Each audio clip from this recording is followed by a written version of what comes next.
Now, as the continuation of the same topic, I am introducing few more conversion methods. Here, what we did, we are taking a primitive and converting into a string, content wise it is a primitive only, primitive data type, but it is transformed as a string. Now, here what I am doing, we are taking a string object and converting into primitive numeric object. Yes, you see that we are taking string object and converting into primitive numeric object. For that purpose, we use static value of method. Value of method, here you see integer, integer, this is the class integer object. Here integer value of static method, here we are giving S1, S1 we are giving. Now, what is that? Here this one 5 we are giving. Then what is happening? What is happening? It is a string object is converted into corresponding integer type object. So, for every numeric class, this type of method is value of method is available. Now, we see one more example I am giving. This is a long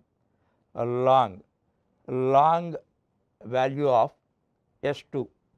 This represents S2. This one, this we are giving, and that is because value of method converting into a long type object and stores into this. Understand?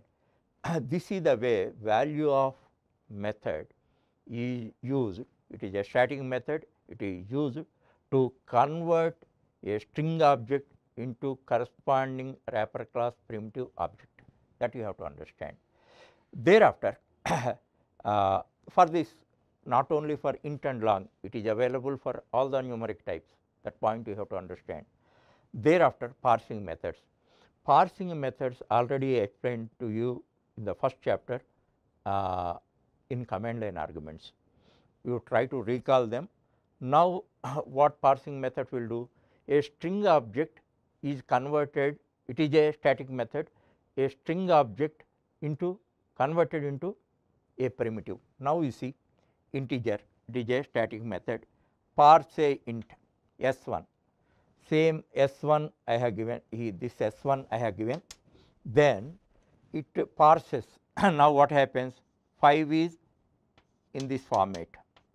Now, it transforms them as a real primitive and it is stored in I, then I is equal to 5. This is a primitive value. In the same manner, one more example, long I am giving. Now, long, parse long S2, this I am giving, it is originally in a string format. Now, 12, 3, 4, 5, it is string format, then it is transformed as a primitive long and is stored in L. So, these are the conversion methods. First thing is logically you group them. First, what we did, we have taken a primitive variable or literal and converted into corresponding primitive object, that I showed to you.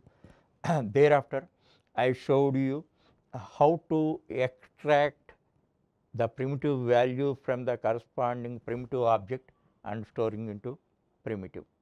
Thereafter, how to convert a primitive value into a string with the corresponding content, that using toString. Now, what we are doing, a string object we are taking and transforming into corresponding primitive type object. Okay. And thereafter, we take a string object and parsing it as a primitive. All these things, it is very difficult to remember. That is why first logically group them, For each group, one test program you write, then and you write our notes also. Suppose now here many methods are there, and for each type, all 6 types we apply. So, but now if I introduce 6 type in 6 into 6, 36 you have to remember, that is not required. What I am telling, first logically group them. What is the purpose of that, whether it is instance method or static method. Like that, one simple table you prepare very easily, just 1 hour if you work on that, you permanently you remember them. Whenever you want, you can recall them and use them properly. When numerous things are there, the best way of remembering thing is a logical classification. First you make a logical classification, thereafter you give names to them like this. This is instance method, this is static method, this to this, this to this. Like that if you make, you can easily, there may be in hundreds, but you can remember them very easily. And in this case, actually whatever method is used for one type, the same format is used for other types also. Suppose if you learn for int, same process, same syntax, same procedure, same naming convention we use for other types also. So, first learn the technique of learning. First if you learn the technique of learning, thereafter you apply that and the learning curve will be simplified. Otherwise, for each and every element you have to learn and remember, it is impossible for a human being to remember all the things.